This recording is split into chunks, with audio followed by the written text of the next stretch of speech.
त्यात महत्त्वाची कृपा आपण बातमी पाहतोय। इम्तियाज जलील यांच्या कारवर हल्ला झालेला आहे।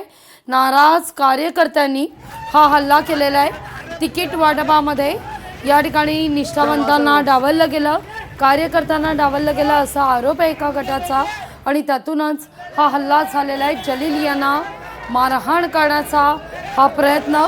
जलील यांचा ताफा ज्या छत्रपती संभाजीनगर या ठिकाणावरून मार्गस्थ होत होता तिथंच कार्यकर्त्यांनी त्यांच्या कारवर हल्ला केलेला आहे। ही दृश्य आपण पाहतोय।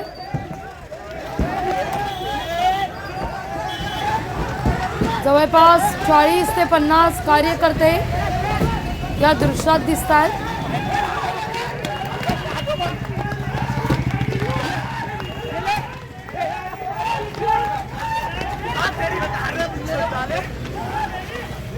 क्या बात है बस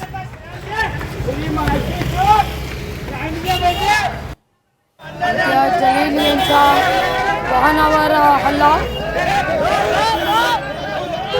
बेबी फॉर्म वाटण्यापासूनच MIM मध्ये नाराजी होती असं आता सत्ताधाऱ्यांचं म्हणणे आणि याच नाराजीचा उद्रेक झालेला आहे।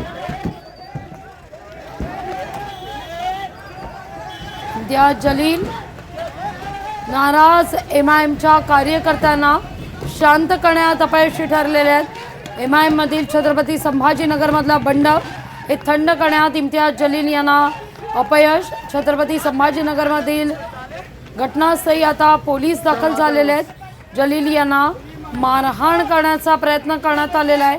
जवळपास 40 ते 50 कार्यकर्ते होते अशी प्राथमिक माहिती देखील या क्षणी समोर येते। कृपा राघवी, खरं तर याच कार्यकर्त्यांकडून आधी काळे झेंडे देखील दाखवण्यात आले होते।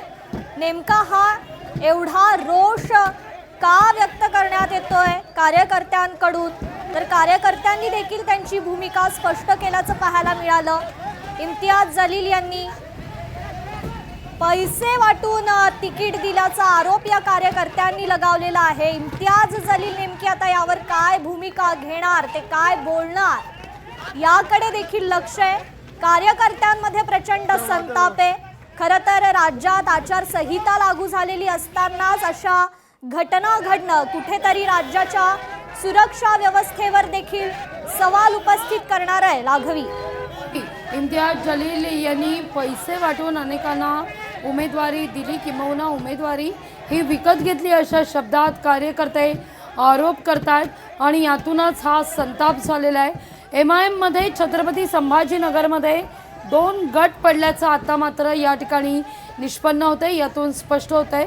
इम्तियाज जलील यांच्या MIM या पक्षामध्ये आता छत्रपती संभाजीनगरमध्ये 2 गट झालेले आहेत। काही वेळापूर्वी इम्तियाज जलील यांचा ताफा तिथून जेव्हा निघालेला होता त्यावेळी मात्र कार्यकर्त्यांनी काळे झेंडे दाखवून त्यांना निषेध व्यक्त केलेला होता आणि त्यानंतर कालांतरानं या ठिकाणी इम्तियाज जलील यांच्या कारवर हल्ला करण्याचा प्रयत्न देखील झालेला आहे। जलील यांच्या अंगरक्षकांनी जलील यांच्या सोबत असलेल्या कार्यकर्त्यांनी या हल्लेखोरांना परतून लावण्याचा देखील प्रयत्न केलेला आहे। पोलिसांनी काहीच कारवाई न केल्याचा एक कार्यकर्त्यांचा गट असा आरोपही करतोय। खाटीक समाजाकडून आमच्यावर अंडी फेकण्यात आली असं जखमी कार्यकर्ते आता म्हणताना दिसत आहेत। या बातम्यांसह बुलेटिनमध्ये आता वेळ झाली आहे इथंच थांबण्याची, पण क्षणाक्षणाचं अपडेट छत्रपती संभाजीनगरवरून आम्ही लोकशाही मराठी ऐका, पहा, जागरूक रहा।